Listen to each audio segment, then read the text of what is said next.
good if we'd had one at 25 to 2. So far away.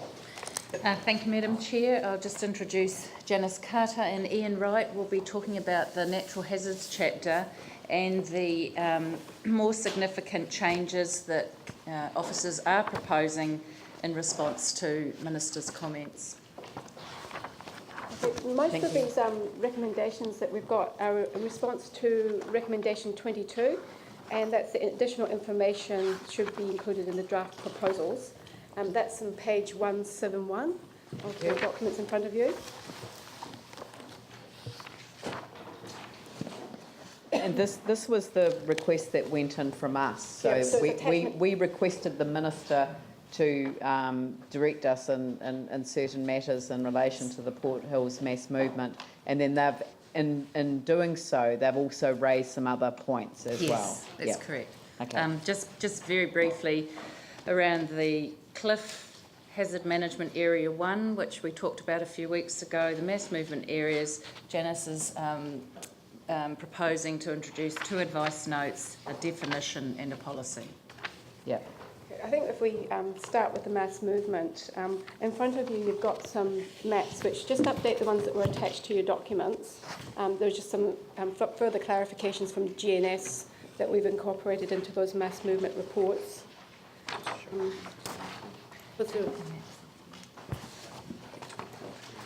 These maps also include the changes to the cliff collapse, the prohibited activity status, and the legends at the back of the maps that you've been provided. So if there's any questions about the mass movement or the prohibited activity status for the Cliff Hazard Management Area 1, we've got Ian Wright with me to help with any of those questions that you might have. So what colours are they and the planning map numbers? The mass movement areas, the mass movement 1 areas are slanting stripes, bright blue. Janice, we've got map 48 up on the screen Okay. if you wanted to use So that if you as look an at example. the map up there, Yep. 48. In the centre middle, there's the mass movement areas. The one in front of you actually has just recently been changed this morning. There's a bright blue mass movement area on the map you've got up there, but we just received information from GNS which altered that to a mass movement 2 area. So that's right in the middle of the map that you've got there. So the stripes going sort of diagonally, if they're green, it's mass movement 2. If they're bright sort of aqua, it's mass movement 1. And the purple stripes is mass movement 3. And in terms of cliff collapse, the black areas are cliff collapse. If the stripes, it's cliff collapse. Cliff management area 1 is the cliff collapse area 2 is stripes, and the prohibited activity area has got lines dotting across in black. Can you show me they are on this map? Have we got a pointer? It's just gone to get it, but they're not all on that map. You need to explain. Okay. Have we got a pointer? Yep. Okay. So on this one here is the one that's just been changed to mass movement 2. Yep. And over here, this is mass movement 1. It's a bright aqua blue. And can we scroll that map down a bit towards the bottom of Sumner? And in here is that's another mass movement area here. And next to it, adjacent to it, is Cliff Collapse Hazard Management Area 2 is the striped black pieces. Right. But then in the middle of that is the Cliff Hazard Management Area 1, which is your prohibited activity status, right in the middle there. And it's actually got one part is prohibited and the other part is non-complying. In that one I'm showing you up there, it's actually surrounded by Cliff Collapse Hazard Management Area 1 is surrounded by Cliff Collapse Hazard Management Area 2. So it's prohibited in the middle, in the most, but the source area and above it and the run-out area below it is Cliff Collapse Hazard Management Area 2, which is non-compliant rather than prohibited. I know there's a lot of detail that you're trying to show. I can't help but look at these maps and think, gosh, it's just so confusing. In terms of the public being able to understand, I know you've got the key there, but There is a second series of maps that only shows natural hazards as well, which we'll bring up, because you're quite right, it's very confusing once you've got the other notations and zones on it, but that's why we have two series of maps. yeah, is there kind of a map that shows where prohibited activity is versus non-compliant? There isn't one in particular. If someone was looking at their property though, because it's on e-plan, they'll be able to zoom right into their property and see the various layers, and it will show which cliff hazard management areas their property is within. So that's the tool that's been developed. You type your address in and it will come up with the notations that are on your site. So if you've got liquefaction assessment area 1, it will come up, and then you can click on that and zoom into it. So Hold on, Janice. it's very... Hold on. We'll show you how that's done so that people can find... What's an address? What street would be a good one for that? 10 Wakefield.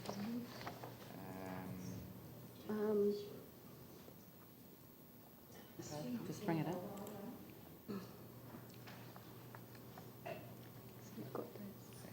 You can just, then you've got your S. I need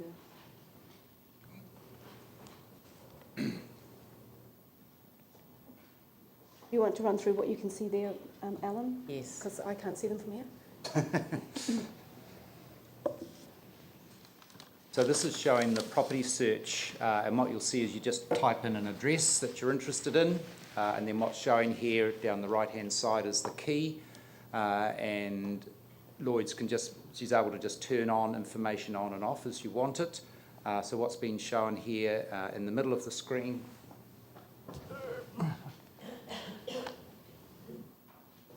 is mass movement area 1 and 2, and from there you'll be able to find your prohibited and non-compliant activity status from that. And we're sending letters to the prohibited and We are. non-complying so that they Yes. are particularly aware of the notification that's going ahead. We're sending them letters first for information, so Yep. they should go out today, and then we are sending them notification letters specifically as well. Yep, great. So what you'll find there, councillor, then is, CC hopefully, why is it? If, for example, you find yourself, you are in a mass movement area 1, just click on here, it tells you a little bit about it, and it tells you to go to this rule here, and there is the E-plan rule, which tells you exactly what your activity status is. Slope instability, discretionary, 1 to 2. Click on the top one. Pardon? Click on the top one. Yeah, click on that one. E-plan, so you click And that on will the show you top the one. table. Look, even I can use it. I think that's really good, and hopefully Yeah, so people will that's- get the hang of it. Yeah. So I just think the other kind of question I had was, in terms of the landmass movements, if letters are going out today and we still haven't had the peer reviews back from GNS, The cliff claps are going out today, not the mass movement letters. It's only the result of what we spoke about 2 weeks ago, where we changed some of the non-complying areas to prohibited. okay, Only but those information I letters. thought we just heard on the map today that some areas around mass movement had changed. Yep. So there's 2 changes that we asked the Minister to direct us to change, and one set of changes was to the mass movement because we had updated information from GNS coming that we were aware of, and we were briefed on that. But then there was the other issue on the 23rd of July where we looked at those 4 areas where we're dividing up the cliff hazard management areas into 2 areas, and we divided them up into cliff hazard management area 1, which was prohibited, and cliff hazard management area 2, which was non-complying. So the letters that are going out today are only in relation to those 4 areas that we identified could be split into prohibited activity. And the changes that we're making in terms of the publicly notified plan, do they include the mass movement areas? Yes. Yep. So that would mean that the information is available. Well, there were mass movement areas in what went to the ministers and what we went out and discussed. It's just that through GNS they've been further refined and they've done further investigation behind the scenes. So in a sense, we're not sending them an information letter before notification. They will get letters specifically with respect to their properties and mass movement, yes, at the same time as all the other letters. I think we're a little bit at cross purposes. So basically now, all the assessment that we need to do over the mass movement areas is complete, because we couldn't put out a plan with the mass movement areas if it wasn't. That's so correct. That's all been complete. So today's a really good day. Now what we need to do is just kind of communicate to the people as well that those results, this information is now available, and there does need to be a discreet communication to those people saying we've finished doing our assessment, here's what the results have shown, and it's going in the district plan. Ian might want to explain something about the process of those mass movement reports. Can I just as of today, we've received 7 of the 8 final reports. The last one for Clifton Terrace, it's stalled on the peer review. We've been assured by GNS that we will get it latest Wednesday next week. But basically we have the map, so nothing's changed. We've got the latest map information. We just need to get the final report for one of the mass movement areas. Otherwise, after that, we are complete. So, we're...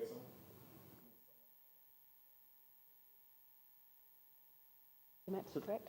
The maps are correct on here. The only significant change is that the Clifton Terrace mass movement was originally, part of it was Class 1. It's now been downgraded to a Class 2.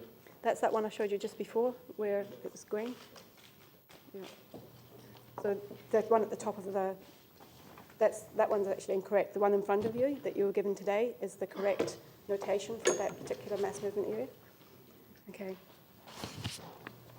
Just one point there, I would like to make the point that we do recognise the maps are very busy, and that factually is the matter, that is what's happening on the ground with respect to the geology. So we are trying to see how we can further clarify those areas on the maps.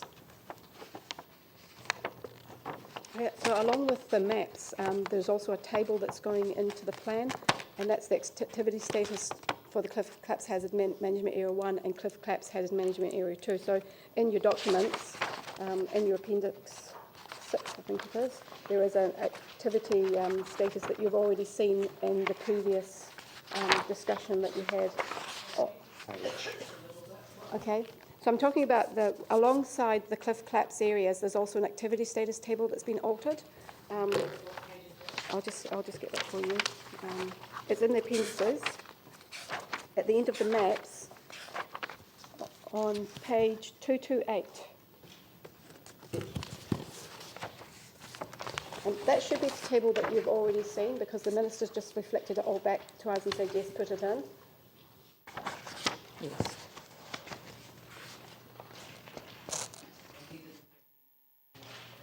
No. Just tick it off. Absolutely. In the information that we provided to the Minister, there was also a number of other corrections to the slope instability management areas, which the Minister has said include them too. So we have also included those in, and you can see those on page 172.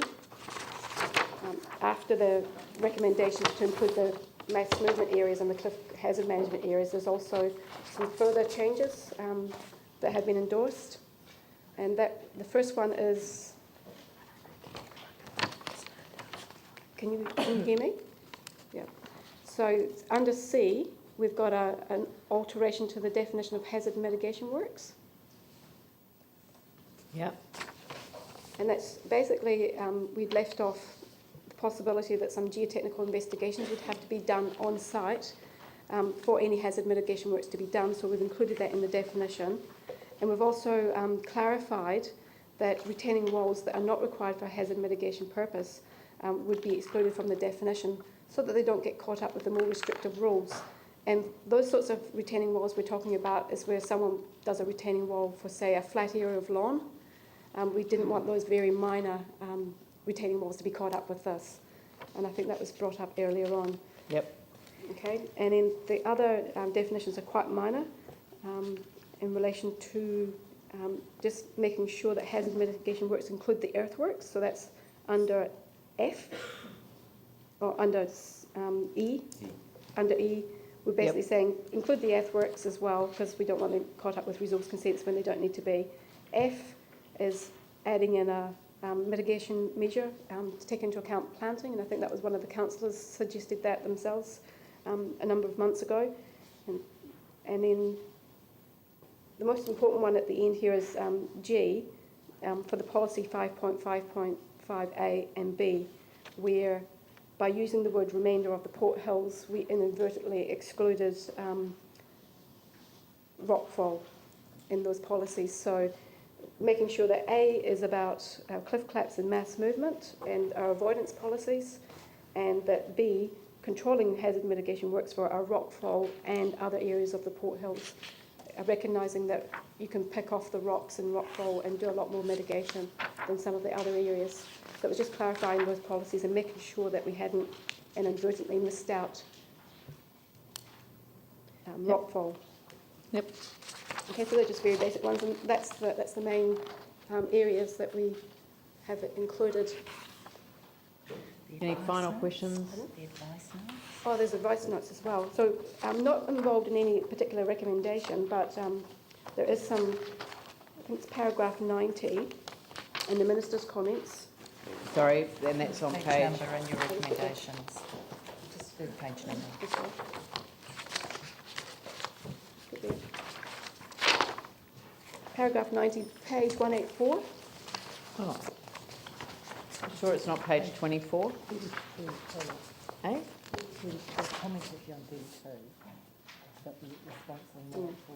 Hang on, that's not it. Oh, I see. Hang on. Now that one's about prohibited activity status. Just bear with me a minute. Let me find those.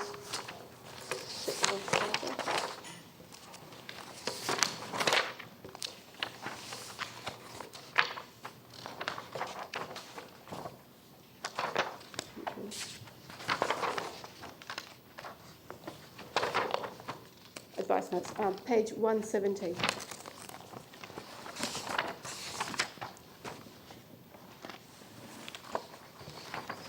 There was a general comment that some of our policies didn't have any rules, and some of the work was destined for phase 2.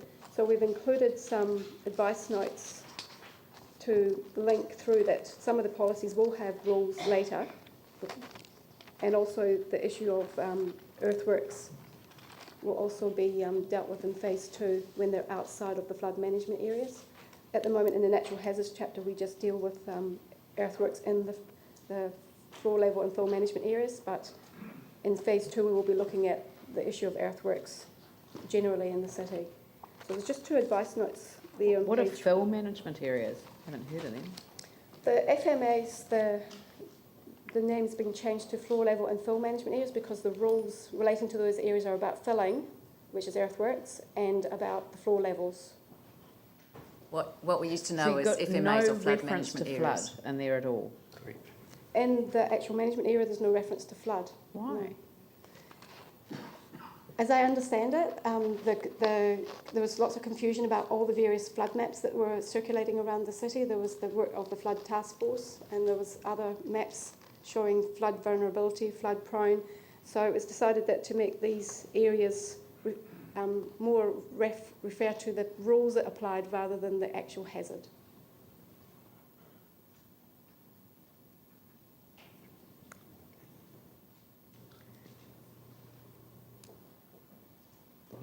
Okay. Yep. When you read the Minister's comments, I thought really clearly we were trying to address flooding as soon as possible because it's pretty urgent. That seems to suggest that we don't have rules and we're going to do this later. Sorry, I can't hear that. I thought we were going to address flooding as part of this, the FMA areas. Yeah. But what they're saying is we don't seem to have rules. There's a lot of questioning about the flood hazard policies, no methods associated with them, they'll be ineffective, etc., etc. I just think we need to be reassured what you've done around the flooding, given the comments the Minister's made, which ministers have made, which seem... I mean, think it the would certainly comments alarm that you're people. reading from are in relation to within the Central City Recovery Plan area, there is none of that. that's coming through in stage 2. But No, we this are is doing all paragraph of that for the rest of the plan. Which paragraph? 89, 90, Yeah, that's 88. That's where I've put the advice notes in, because we've got some policies, general policies, that are talking about flood ponding areas, which will be in phase 2, and we've got some other policies about high hazard areas, which will also be in phase 2. So what I've recommended that we do is that we actually, under those policies, 5.3.1, 5.3.2, 5.3.3 and 5.3.4, which is, I'm reading from page 170, that we basically identify in the plan that those issues will be covered in phase 2. So there's some policies, general policies that are part of the whole integrated natural hazards management framework. So we've put them all down, but some of them, the rules, won't come until phase 2. And I think that's what the Minister was alluding to in that comment. So we're just basically clarifying that those rules will come in phase 2. What, like, I'm a little bit, I don't remember us changing the words. Sorry. Which words? The names. From the Name of the FMA, areas. to have an FMA that is actually different words, I can't understand it, because the flood management area at the moment is about floor levels. So to have an FMA actually referring to fill management levels will actually be incredibly confusing to a lot of people. It's the name of the management area is the floor level and fill, and it just reflects that there's both filling and floor level rules in that management area. So the flood management area has always dealt with filling and floor levels, and the name's been changed to reflect that. Part of the reasoning behind that was so that it doesn't give the sense that all of those areas are likely to be flooded all the time. They may be on occasion on in a 1 in 200 flood, but indeed if you have got the floor levels in there and or the fill to raise your property, the actual land surface that much, then you won't be flooded. So we wanted to choose a name that didn't focus on the flooding aspect and put fear into all of these thousands of people who were receiving the notification letters about these new rules, so that they understood actually how it worked. But didn't focus on the flooding element. It's a precautionary rule.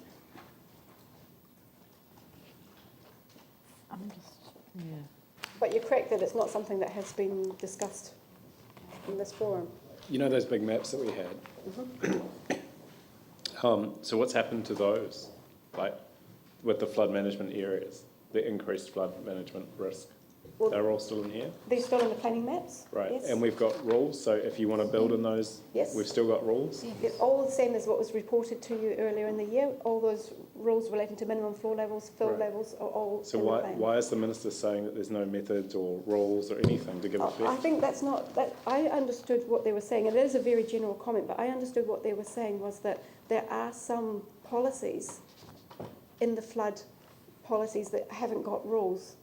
I didn't understand them to be saying that there's no rules, Right. but rather that the hazard, high hazard area rules, if you look at paragraph 88 from the Minister, they acknowledge that there's no rules on the high hazard flooding, but we do have a policy on high hazard flooding, and the rules have to come later. So they do acknowledge that in phase 2 those things will come.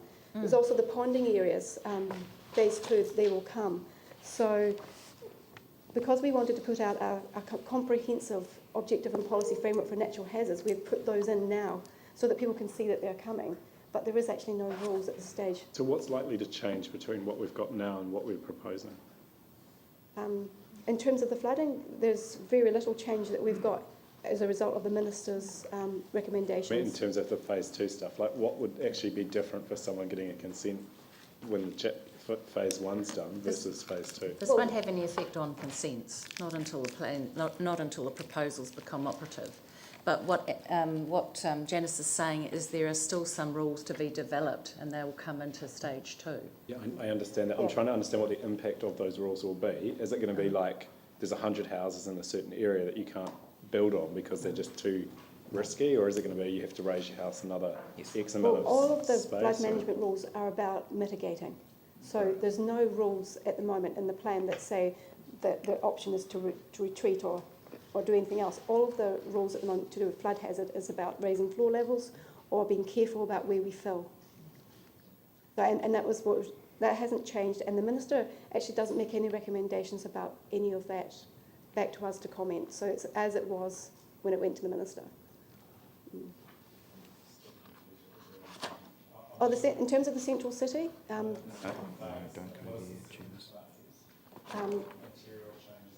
okay, so we're going to include high hazard areas. So at the moment we've only got policies on high hazard areas. We're going to develop some rules perhaps for those, or a response to those areas.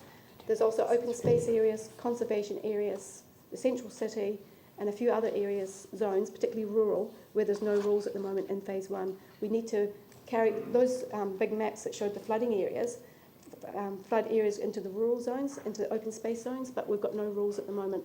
The rules we've got in phase 1 are residential, commercial and industrial. So it'll capture all the urban residential properties, but properties outside that, they'll have to wait till phase 2 for the rules to be developed. Have we changed the FMAs?